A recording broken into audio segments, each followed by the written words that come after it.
दस्तक और ताल ठोके, जब जब ये शब्द अपने कानों में पड़ेंगे तो रोहित की याद आना स्वाभाविक रहेगा।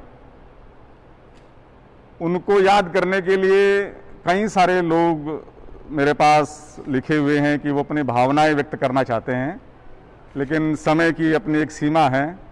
तो मैं निवेदन करूंगा सभी से कि जिन जिन का भी नाम बोला जाए वो बहुत संक्षिप्त में अपने भावनाएं प्रेषित करें।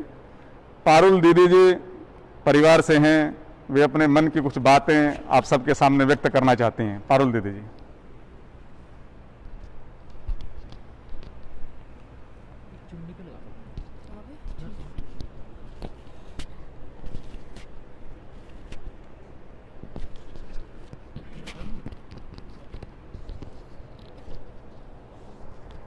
सभी को प्रणाम।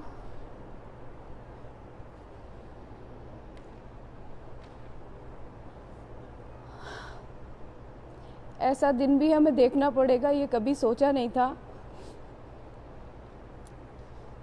रोहित को टीवी के माध्यम से आप सबने देखा, समझा और जाना है।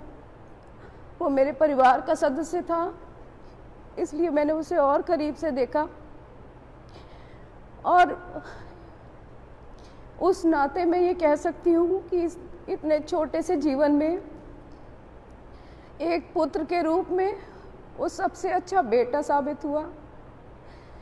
एक देवर के रूप में बहुत अच्छा देवर, चाचा के रूप में, पिता के रूप में, पति के रूप में, मेरी छोटी बहन का पति था, उस रूप में जितने रिश्ते उसने निभाए, उस खूबसूरती से, उतने प्यार से रिश्तों को निभाते हुए मैंने किसी को नहीं देखा। मेरे सभी जानने वाले जो रोहित को जानते थे मुझसे अक्सर कहते थे कि मुझे उससे मिलवा दो। मैंने कहा आपने उसको केवल टीवी पर देखा है, जब आप उससे सचमुच मिलेंगे तो उसका व्यक्तित्व भूल नहीं पाएंगे। मुझे लगता है आसमान का सबसे खूबसूरत सितारा ईश्वर ने मेरी बहन की मांग में सजा दिया था। आज मैं उसको यही कहकर समझा रही थी कि सोचो कि ईश्वर तुमसे पहले ही संवाद कर लेता और तुमसे कहता कि जीवन छोटा होगा लेकिन बहुत खूबसूरत होगा, बहुत प्यार से भरा हुआ होगा, बहुत सुंदर होगा, तो तुम क्या मांगती? उसने कहा मैं यही मांगती। ये अन्याय ईश्वर ने जरूर किया है, लेकिन ईश्वर के लिखे के आगे हम सब असहाय हैं। न कोई कुछ कर सकता है, न कोई कुछ कह सकता है। बस इतनी विनती है कि मेरे रोहित को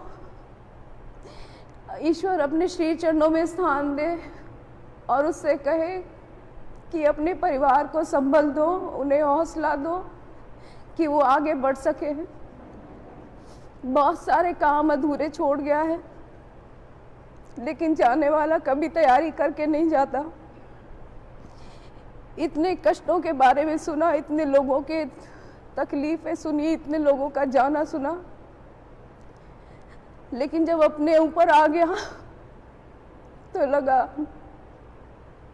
सबसे दुखद, सबसे गंदा यही साक्षात्कार हो सकता था और वो दिन भी हमने देख लिया। फिर भी रोहित से प्रार्थना है कि रोहित तुम जहां भी हो अपने परिवार को संबल दो, अपने परिवार को हौसला दो। आगे बढ़ने का, पीछे मुड़कर देखने का कोई फायदा नहीं है। हे ईश्वर उसे अपने पैरों में, अपने सदगति में स्थान दे और उसके परिवार को हौसला दे। धन्यवाद।